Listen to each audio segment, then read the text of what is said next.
Hoje, a gente vai mergulhar de cabeça numa das narrativas mais épicas de todos os tempos, olhando direto para a fonte, para o texto original. Vamos explorar a história de Noé, o grande dilúvio e de um mundo que literalmente renasceu das águas.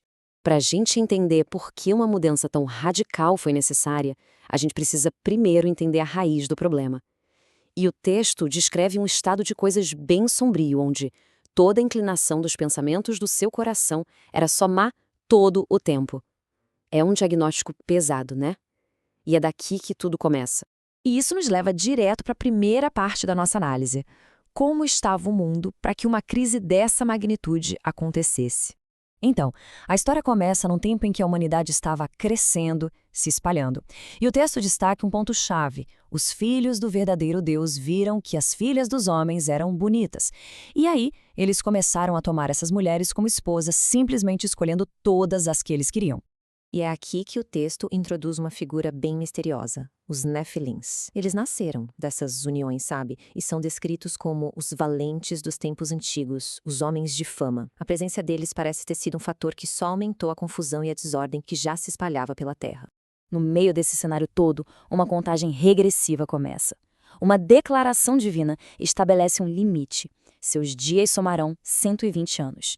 E olha, isso não era uma nova expectativa de vida, não. Era um prazo, um cronômetro correndo antes da grande intervenção que estava para acontecer. Bom, essa situação toda na Terra obviamente provocou uma reação. E agora a gente vai ver a decisão solene e, convenhamos, muito grave que foi tomada lá de cima. Essa passagem tem um peso emocional imenso. O texto não fala de uma decisão fria, distante. Muito pelo contrário, ele expressa um arrependimento profundo. Jeová lamentou ter feito os homens na terra, e seu coração se entristeceu. A gente percebe que a decisão nasce dessa tristeza, dessa dor, com o rumo que a criação tomou. E aí vem o ponto central. A resolução foi drástica. A decisão anunciada foi de eliminar da face da terra os homens.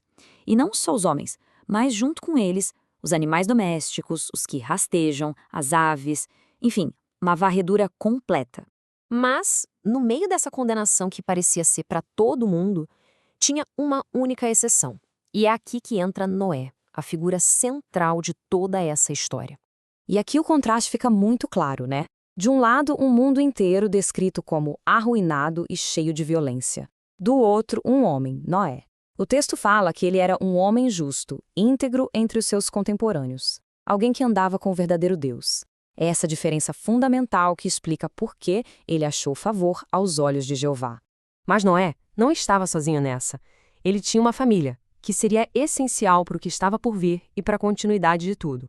Seus 3 filhos, Sem, Cã e Jafé. Com o cenário todo montado e o protagonista apresentado, vamos avançar para a missão monumental que foi dada a ele. Um projeto de engenharia, de logística, que não tinha precedente nenhum.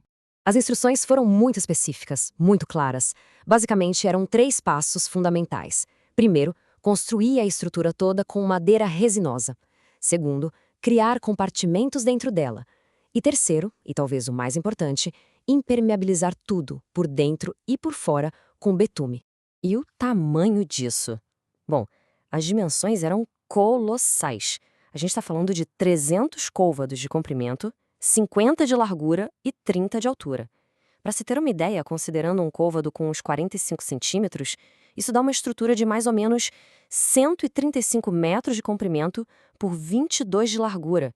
Era uma construção gigantesca. E não era só o tamanho, não.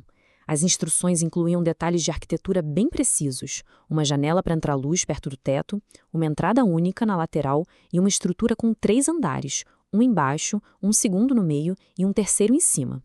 Mas afinal, para que tudo isso? A construção da arca era só o meio para um fim, né? Vamos analisar agora o plano por trás de tudo, o pacto de sobrevivência. Aqui a gente vê a natureza dupla do plano. De um lado, a intenção de trazer sobre a terra um dilúvio de águas para destruir toda a vida. Mas do outro lado, o estabelecimento de um pacto com Noé.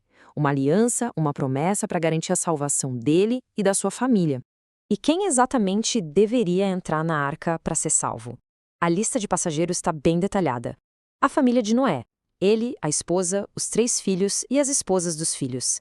E claro, uma representação de toda a vida animal.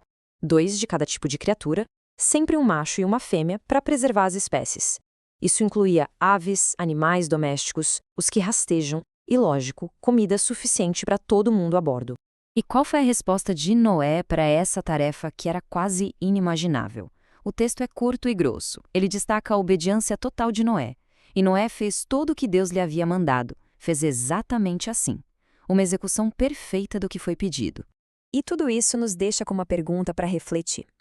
A história, do jeito que o texto apresenta, é muito mais que um desastre e uma construção.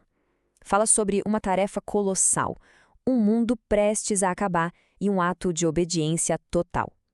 A questão que fica no ar é: o que essa obediência absoluta a uma tarefa tão monumental revela sobre a fé quando se está cara a cara com a aniquilação? Obrigado por acompanhar a gente nessa análise.